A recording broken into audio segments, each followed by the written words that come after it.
Hello, this is Chris from Playtech, and in this video we are going to learn how to customize the checkout form of our store using the Checkout Field Editor plugin and the Woocommerce plugin. To do that, we need to go over to the left where it says Plugins. We are going to click on Add New, and on the plugin search bar we are going to type Checkout Editor, and this is the one we are going to use, Checkout Field Editor for Woocommerce. This plugin will allow us to customize the checkout fields on the checkout page. So we are going to click on Install Now, and then we are going to click on Activate. There we go. Now we are going to the left bar once again, and with this Woocommerce we will have a new option, Checkout Forms, and we are going to click on that. And here we are. We are going to go to the advanced settings first, and we can use some local override settings. Enable the label override for address field, enable placeholder override for address field, enable class override for address field, and enable priority override for address field, and enable require validation override for address field. So we are going to keep those as they are, and we are going back to the checkout fields. Here we have a few options to do. We can add field, remove, enable, disable them, and this is going to be for the billing fields, but we could do so for the shippings and for the additional fields as well, and it will work mostly on the same manner.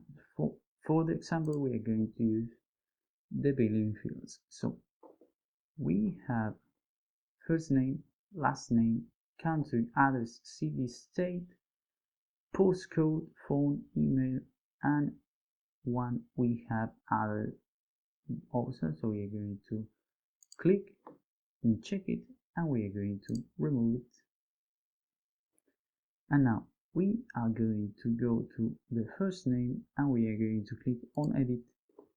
And as you can see, these kinds of options cannot be changed the type they are or change the name for the billing first name.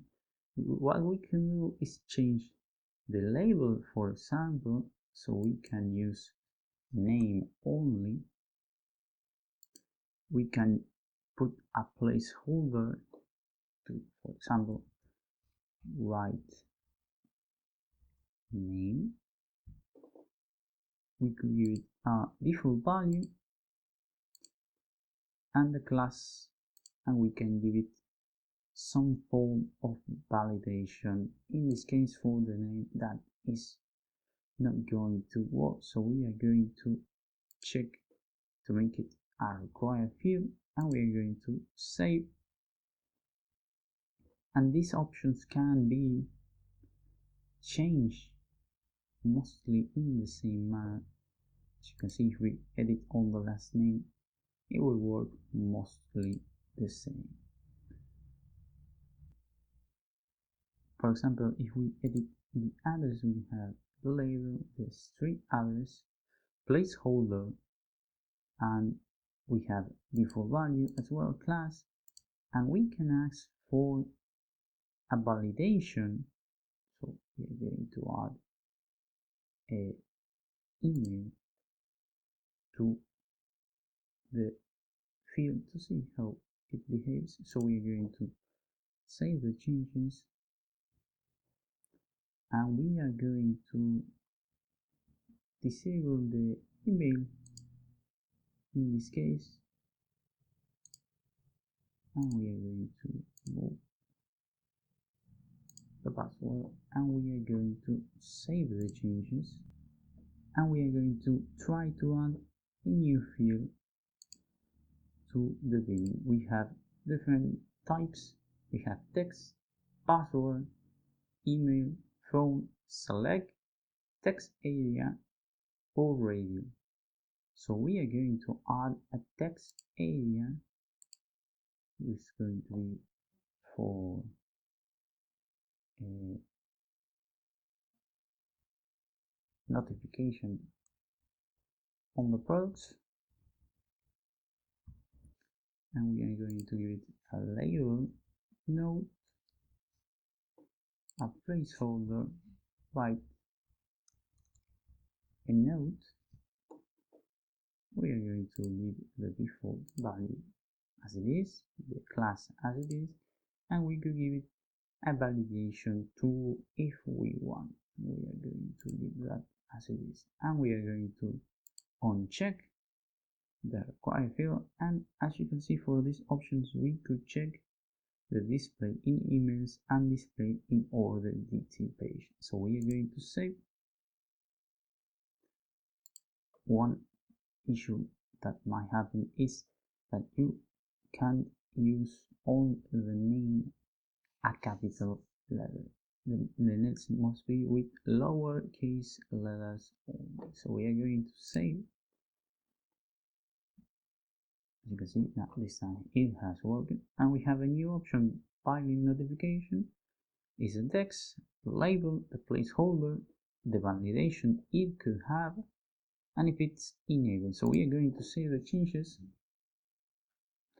and we are going to visit the store by going to the top left name of the site, and we are going to click on visit store,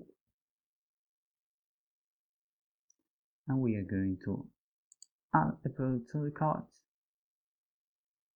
and we are going to view the cart, and we are going to proceed to checkout. And as you can see, we have name, and it has the placeholder, we have given it right name, and for the note it's the optional we have added, and the placeholder it has write a note. There we go. All the changes we have made has appeared on the checkout form, as you can see. So that's it. We have learned how to customize the checkout form of our store using the Checkout Field Editor plugin and the Woocommerce plugin in a quick and easy manner. If you like the video, subscribe to our channel and share with a friend who might need help on the sites. See you the next time on Polytech.